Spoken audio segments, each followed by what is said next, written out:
Hey, what's going on, everybody? This is John J. Gaming on the mic, coming at you guys with a brand new episode of the ACSA here on Maximum Football 2020. And let me tell you guys, welcome to Bowl Weekend, as we got a great one in store for you guys here. Going to be playing the first few games of Bowl season. We're going to start with the MGN Sports Bowl between Wentzville and Darden, and then not only that, we got a couple other bowl games for you guys as well, so do me a favor. Make sure you smash that like button as well as hit subscribe if you have to be brand new as well, as that helps out the channel a lot. As we are here with the MGN Sports Bowl, we got the Wentzville Vikings, who are now starting off with their very first drive of this ball game. And right now it's looking pretty good. They're already across midfield, as the Vikings look to be the very first team to score during the course of bowl season. And 2nd and 6 coming up now. Smith going to drop back. He's going to throw it over to that left-hand side. He's got Hampson down the sideline. And he's going to finally be chopped down at around the 21-yard line. But they could be stalling out here as they have a 3rd and 8 a few plays later. And it's not even close. So the Wentzville Vikings, they actually got to go ahead and settle for a field goal. But still, they aren't going to be the very first team to be able to get points on the board in a bowl game. Wentzville, you know, a little bit of a historic mark in terms of ACSA postseason history. As we'll now see how the Darden Jaguars are going to go ahead and respond for their very first drive of the game, as well as Wentzville.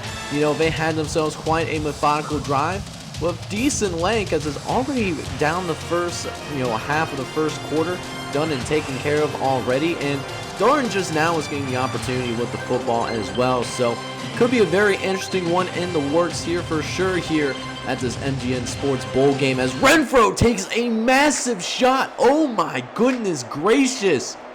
I am actually surprised that he was able to get himself back up this time around. It's still a 6-yard loss. However, Edwards and company going to go ahead and get a first down for the Jaguars, as they get all that sack yardage loss back and a lot more. And Jaguars still on the move as well. They're firmly now in the red zone as well for the Jaguars, as they look to at least tie this ball game up. Oilfont going to go ahead and take the carry down the right-hand side. Is going to get to the 10-yard line. Jaguars just a handful of yards away from seizing the lead away from the Vikings of the Big Southwest Conference. And speaking of which, Cardi had himself the first down, but drops it. You got to hold on to that ball, as they'll try to run it one more time. A huge loss on that running play. And so Darden's drive is actually also going to stall out as well, which means the Jaguars, they do end up settling for a field goal themselves, but only a free-to-free game here, as we'll see if the Vikings can take this opportunity to get themselves the lead back. As Smith will try to throw it here. He's got a man downfield and finds Jernigan, who is all by himself, and he is gone. 75-yard touchdown, and Wentzville retakes the lead. And we also see our very first touchdown of bowl season as well on top of that, as now the Darden Jaguars will try to pick themselves back together. Still 10-3 here early in the second quarter of play, as Renfro goes to the right-hand side, finds Rooney down to the sideline, who is eventually caught from behind, but not before crossing midfield. Jaguars once again on the move, as Renfro dropping back on a 1st and 10. He's got some space to work with. Going to go ahead and scramble, actually. He's actually going to pick up the first down here as well, getting to about the 35-yard line. As now another 1st and 10. Renfro this time running under a quarterback designed play right there, as Ken Renfro picks up 6 yards on the keeper, and then also is going to be gifted with a first down on top of that, because one of the defensive players on Wentzville actually goes offside on top of it. So now that does mean that Darden, they are actually going to be rewarded with a free first down. It's now 3rd and short. Renfro dropping back the pass. He's looking around, got plenty of time to work with, throwing it down the left side, finds Edwards in the end zone. Touchdown Jaguars. And now it's all knotted up at 10 apiece we got ourselves a very good start here for both teams here in the MGN Sports Bowl. And what an exciting way to begin bowl season here. 3 months in the making that have led to this moment. As now 2nd and 7, Smith will drop back again, throwing short over to Piccolo, who is able to pick up 5 yards on the catch, despite players being all around, and was able to focus in and do what needs to be done, as they'll go ahead and run it here on 3rd and short, and Alston does manage to pick up the first down for the Vikings, I should say. As now once again a 1st and 10, Silo making the catch on the right hand side. He can get him an 8-yard catch as well as they approach midfield here on this 2nd and 2. As Smith will again drop back to pass, has plenty of time in the pocket. Gonna scramble up out of there and get across midfield in the process in order to move the chains for the Vikings. As we're getting towards the end of the first half already, only 2.5 minutes left to play. Trying to throw it over the middle to Renfro once again, but that's nearly intercepted. So dodging a bullet there, Smith and company will drop back and try to, recover from nearly throwing an interception. And it looks like they might be doing just that. As now 1st and 10, Smith again looking, gonna send this thing downfield. He's got himself a man and finds Hampson in the back of the end zone. Touchdown Vikings. And now Wentzville, they have themselves the lead once again, 17-10. And Darden with 2 minutes left to respond here before the end of the first half. We'll see if the Jaguars can go ahead and come through or not. As Renfro again throwing to the right hand side, gets it to Lacuza, who is able to get a 5-yard gain on the play right there. Decent little gain for these Darden Jaguars as they take a timeout here. They're down to, actually they're out of timeout as a matter of fact, as they decide to run with the football, which I'm not exactly sure what they're thinking, but at least they did get the first down, but it does keep the clock running. And now with 1:20 left to play, Renfro again dropping back over the left-hand side, gets to Edwards, who tries to put the spin cycle on 2 defenders. It doesn't quite work out for Zach Edwards, as they'll have the football still. Renfro still choosing to run with the ball. Not sure if it's the best clock management or not. But 2nd and 1 though, Renfro will drop back to pass. He's got time to throw and almost gets the completion to happen, but put a little too much mustard for his receiver to do the trick. As they'll now try to throw again here on 3rd and 1, but Renfro choosing to run with the football and is going to slide down, and it looks like about the 25-yard line, which sets up a beautiful 1st and 10. Renfro dropping back, going to try to throw this out to the right-hand side, but it's intercepted by Wolfley of Wentzville, and they will go into the locker room here in this MGN Sports Bowl, and they now still hold on to a 17-10 lead here. Although things could easily change, as Darden will indeed start with the football to begin the second half of play. As they're already across midfield, they're looking to tie. Renfro looks, he's got himself a shot. He has a man, and it's incomplete. That was a touchdown if you could connect, but unfortunately that pass was overthrown. So now Renfro and company going to try it again, originally playing on passing, but Renfro will choose to scramble instead. And now Oliphant will be responsible for trying to pick up the first down for the Jaguars, and does just that as they are able to move the chains for the Darden offense. Now a couple plays later now, 2nd and 7, Renfro going to go ahead and try to scramble. Nearly picks up the first down, but there is a holding penalty on Darden. And so that's going to bring them back quite a few notches. All of a sudden facing 3rd and long.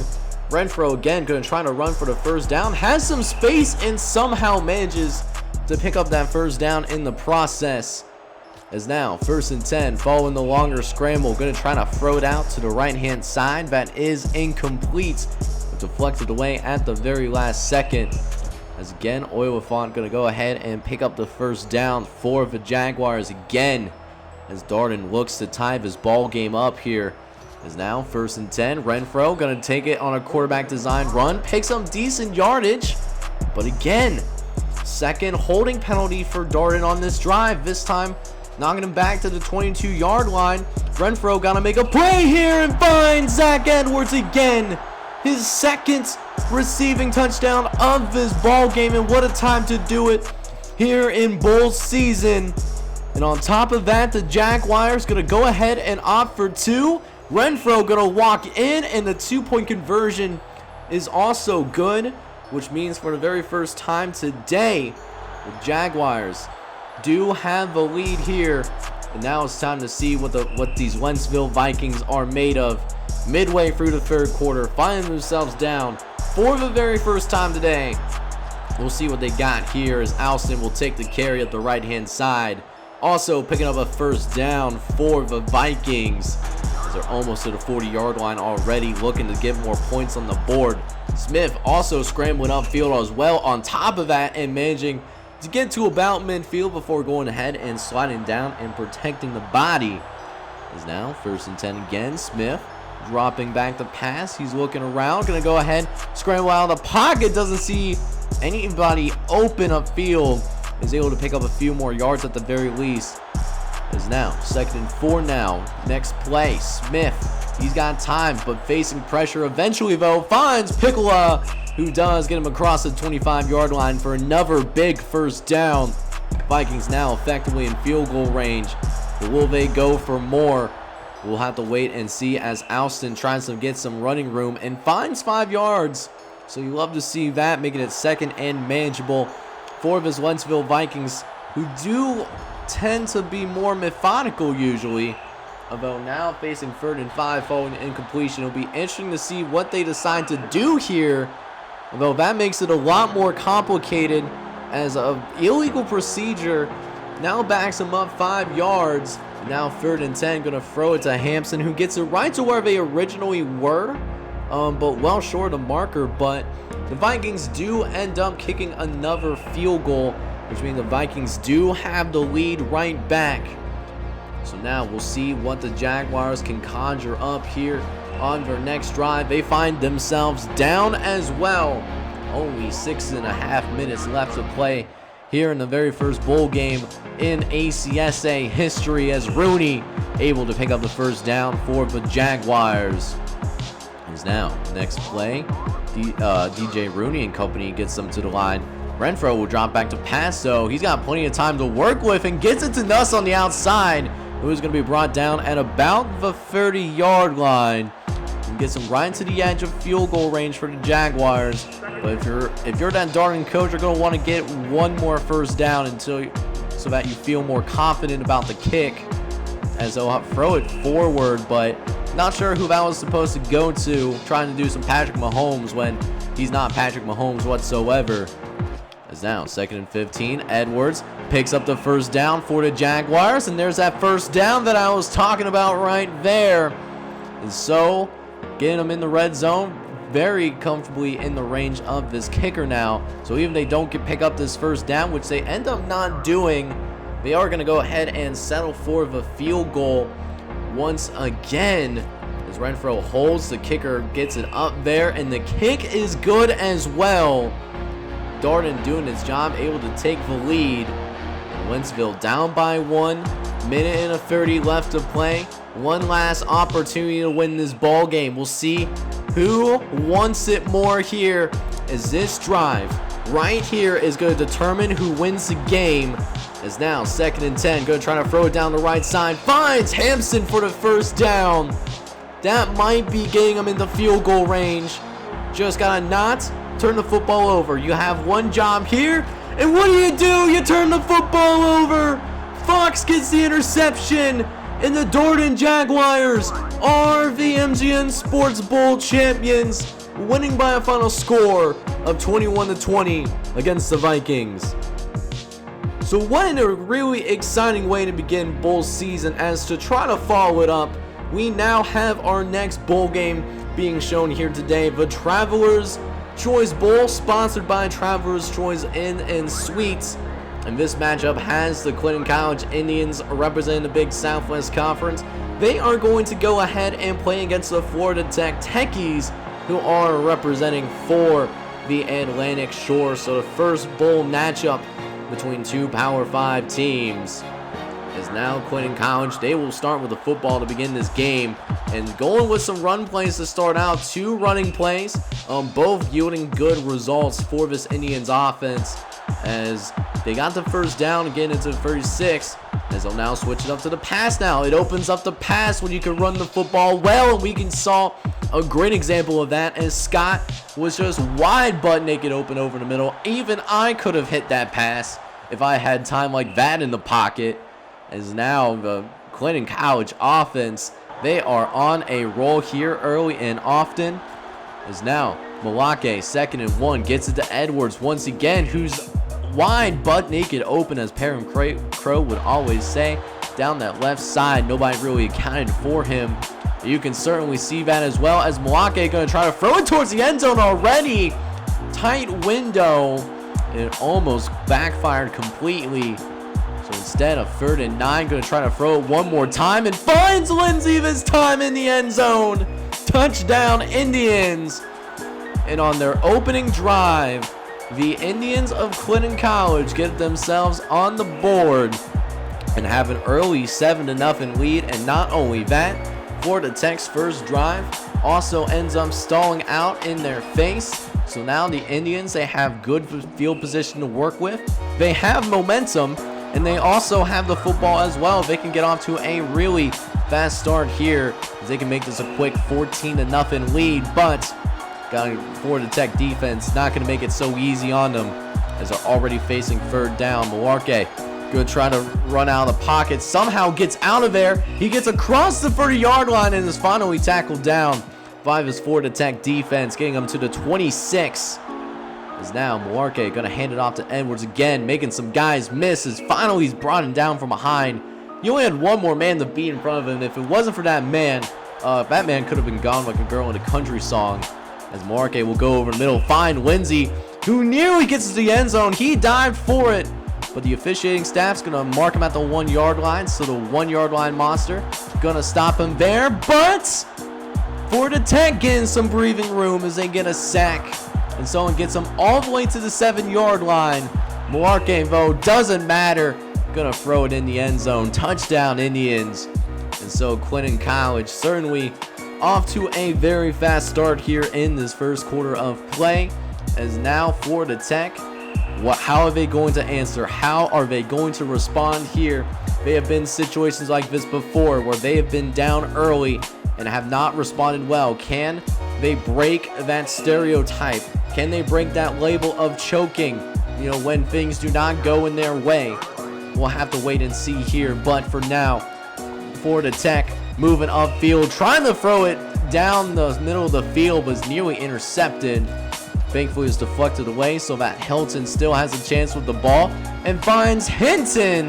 Not to be confused with Hilton, they are not related whatsoever, but still a nice connection that those two showed with each other. And it gets the Florida Tech offense the kind of spark that it needs.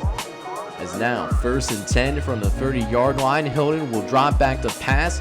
Has plenty of time in the pocket as well. Going to scramble out of there, though, and get a nice little 7-yard gain in the process. As now 2nd and 3 coming up. Hilton will once again hand off the football, this time to Randolph, who does get him into the red zone for the first time today for Florida Tech. Although we're now down with 1 quarter, and Clinton College holding a 14-0 lead, so you can see why this is an important drive early for the Techies, so that they can stay in this football game. As Mark takes it up the middle of the field, has some space to work with, and is brought down, but not before picking up the first down. Now on the 2-yard line, Hilton throwing it short over to Mark once again, who finishes off the drive. Touchdown Techies. And Florida Tech now makes this a 1-score lead once again. And now here we go. Florida Tech has the football right back, and with less than 4 minutes left here in this first half, they can tie this game once again. First quarter being all about the Indians of Clinton College, whereas the second quarter of play currently going in the direction of the Techies of Florida Tech. Although this defense is still very stingy, and that's even for a big Southwest team, who has a very good reputation of not being able to spell defense. Just watch the Nazareth Sugarland State game from earlier this season for more context on that. But this defense is still playing extremely well early, as Randolph will go ahead and get it upfield and get the first down in the process.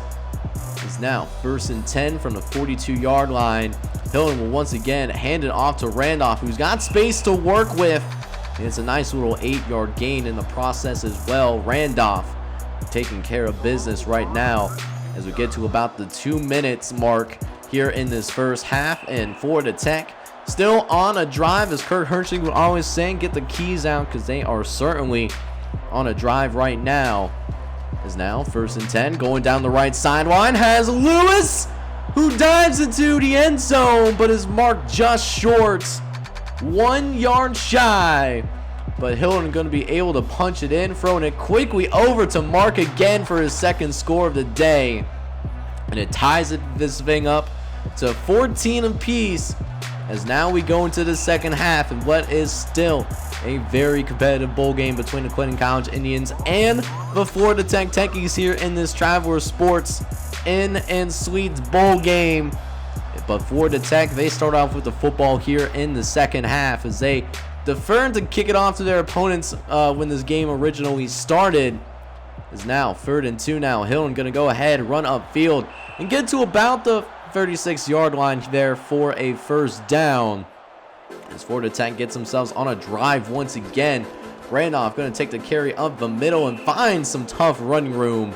Defense was stingy, but the offensive line gets the push needed to move the ball forward. It's now 2nd and 5. Going to get it to Trotter over middle on the quick slant. Able to get the first down and get across the 25-yard line as well. As another run by Randolph. Going to try and plow through and get another first down there on the play as well. As now once again 1st and 10. Hilton dropping back, going to the left-hand side. Gets it to Harris in the end zone. Touchdown Techies. And they stormed back ever since going down 14-0 against these Indians. Florida Tech has responded in kind, answering with 21 consecutive points. Now Florida Tech has the lead because of that. As now Clinton College looking to try to get some of their mojo that they had in the first quarter of play. We'll see if they can finally find it once again, because ever since the first 2 drives that Clinton College has had, they have not been able to get much going, and that's not going to help them either. Wiggins with the interception right there. And so that gives the ball right back to Florida Tech in the process. You do not love to see it, as Hilton going to go ahead off of the interception. Going to scramble with the football, and right from the jump in Clinton College territory, defense needs to make a play here. Throw it to the left-hand side, gets it to Lewis, who had nobody ahead of him but could not keep his feet in bounds. So now 1st and 10 from the 32, throw it to the right-hand side, overthrown, and nearly leading to an interception in the process. As Randolph again going up the middle and picking up a first down here as well. Another one there for the Techies. Is now 1st and 10. Hilton going to go ahead and try to throw it up the right-hand side, but again deflected away, leading to the 2nd and 10 that Hilton will try to run himself, and does pick up the first down here once again. And it looks like a 1st and goal situation for the Techies. We'll see if they can punch it in here, as Hilton again throw it over the middle, finds his man in Mans, and he gets into the end zone. Touchdown Florida Tech. And so Florida Tech really starting to open things up here for sure. Now 28 consecutive unanswered points, as Clinton College is desperately looking for a spark. Can they get it from their special teams unit? He's got one man left. The beat beats out the kicker, and no one's going to be able to catch this man. He is going to be gone. Touchdown Clinton College. And that's exactly what they need. But then they're doubling down as well. They're going for the 2-point conversion as well. Milwaukee dropping back to pass. He's looking around, trying desperately to find somebody, but nobody was available whatsoever. So they get the touchdown They try to go for 2, so that'll only be a 3-point game, but it does not work out for them. However, so that does unfortunately mean that Florida Tech, has a 5-point lead. But that being said, though, Clinton College, they got themselves an interception, but unfortunately nothing happens, and Florida Tech was able to win the Travelers Choice Bowl, winning by a final score of 31-26. So the final bowl game that we got going on here is the Wild West Barbecue Shack Bowl between the Hebrew University of California from that big Pacific Conference, and then we also have the Burlington Vipers. I know in the Saturday episode I called them the Vikings, but I assure you they are certainly not Vikings whatsoever. These Vipers are representing the National Athletic Conference. So without that being said, let's go ahead and get this bowl game officially underway. The third bowl game of this inaugural bowl season, inaugural bowl episode as well, is now facing a 3rd and 6. Homer throwing it to the left side, a little bit of a screen. The blocks are set up well and is able to get out of bounds and almost get to midfield. A nice scramble, or at least nice screenplay, I should say. That's a very nice play for the Hebrew University of California as they try to go deep. He had himself a man, but overthrew him, unfortunately. So now, 2nd and 10, following the long incompletion. Homer dropping back, throwing over the middle, finds Andrews, and is going for a 1st down right there. It is now 1st and 10 again. Homer dropping back, gonna throw to the left-hand side, gets to Andrews. Nobody gonna be able to catch him, though, and he's gonna be in the end zone. Touchdown, HUOC, and the big Pacific Conference representative immediately jumps to a 7-0 lead. And after the Burlington drives out. Oh, a little brain fart there. But 2nd and 3 though for the HUC Hebrew University. They're going to go ahead and pick up a 1st down with the running gain as they have the football once again, as after Burlington's drive stalled out. I don't know why that was so hard to say the first time around, as there's a fumble on the play and it's recovered by the Vipers. So the Vipers get the football, but they actually go 3 and out, so they actually have to go about playing this football away. But that being said, though, HUC, they fumbled the football as well, and Burlington was gonna fall on that. So now 2nd and goal. Burlington has an opportunity to get into the end zone pretty quickly and had himself a man, could have gotten himself a touchdown, but overthrew him. Actually was almost picked off as well. So now 3rd and goal. Blankety dropping back the pass. He's throwing it to the left-hand side. He's got a man in the corner of the end zone. Finds Bonnell, and it's good for a touchdown. The Vipers going ahead and tying this game here. And now it sits at 7 apiece as both teams trading back and forth affairs as Andrews and company looks to change that and gets it across the 35-yard line. Another long pass play for the HUC. It's now 1st and 10. Homer dealing with the pressure, but going with Holly, who gets into the end zone again. Touchdown, HUC. And it didn't take very long to respond, it seems like. But the Hebrew University of California, they are now back on the board. And they're still holding on to this 14-7 lead here a few minutes into the 3rd quarter of play, as Duncan actually going to go ahead and make the grab off the tip. The tip drill in full effect, but the good vibes will not be lasting long as there's a fumble on the play once again. And Burlington able to recover, and still only a 1-touchdown game. They have an opportunity here to go ahead and finally tie this thing up for good. We'll see if they can go ahead and do that here as they're facing 3rd and 5. Blankety dropping back, trying to throw it over to Hector on the right-hand side, but can't make the catch as the ball was broken up at the last second.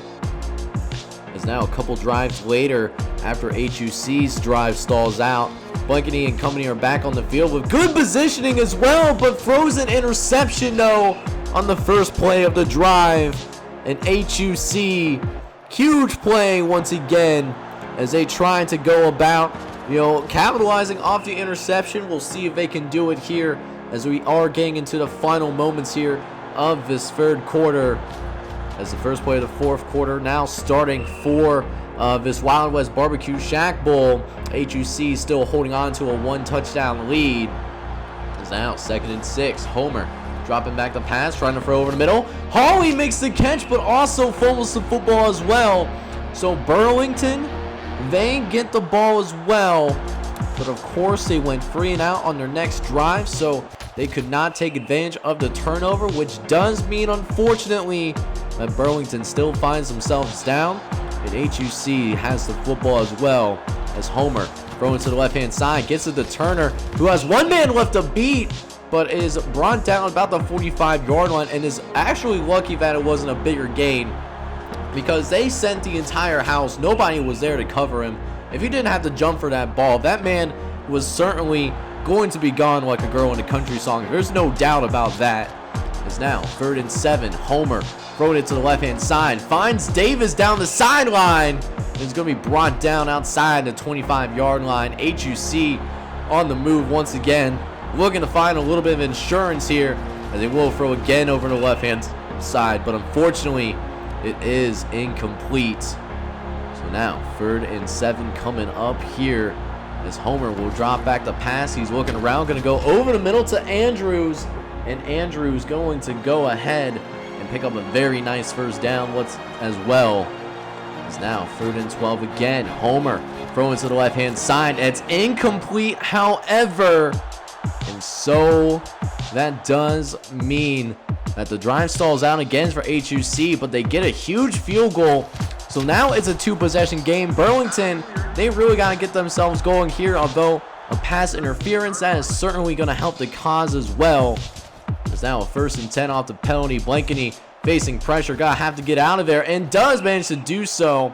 Only picking up 6 yards, however, which means the clock is still running, but at least they still have their free timeouts. We'll see if they use them soon, as Blankeny again will have to get out of the pocket, get enough space to work with, though, to pick up the first down, but does not slide down. So an unnecessary hit to take in. And so Burlington, they have to take their timeouts now. It's now 2nd and 8. Burlington again looking back. Blankeny making a man miss. He's going to go and scramble upfield once again, and is going to pick up the first down again. So Burlington will take their 2nd timeout here. And after a short play, they're officially out of timeout. So you got to really push this ball down the field, which is exactly what they do.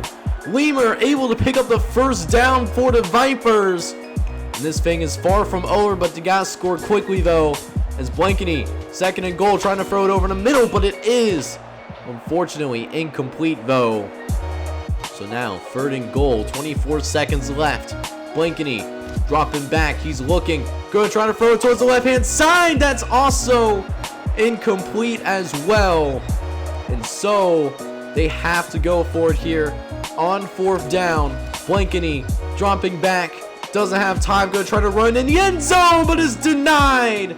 And Hebrew, University of California, wins the Wild West Barbecue Shack Bowl by a final score of 17-7. Okay guys, so what a way to start the inaugural bowl season here in the ACSA. We had some good bowl matchups here today. In the MGN Sports Bowl, the Traveler's Choice In and Sweets Bowl game, and the Wild West Barbecue Shack Bowl as well. We're going to keep that going, as Wednesday we'll start out with the Zap Soda Bowl between the Lincoln Fighting Salt and the Phoenix State Flames, representing for the Big Pacific Conference. After that, we'll go to the Sims Sports Gaming Bowl, where the Vienna Patriots, one of the better teams in the National Athletic Conference, will go and play against the Mid-Atlantic Crabs, who represent for the Atlantic Shore. And then to cap it off, we have this matchup in the OperationSports.com Bowl that is going to take place between the Ceballo Dream and the Iowa Tech Vikings. Both teams 7-5 and look to finish the season strong. Should be a good one, so if you enjoyed today's bowl game episode, do me a favor and please smash that like button, as well as hit subscribe if you have to be brand new to the channel. This is John J. Gaming on Mike. Hoping you guys are all out there having a wonderful day. Take care, everybody.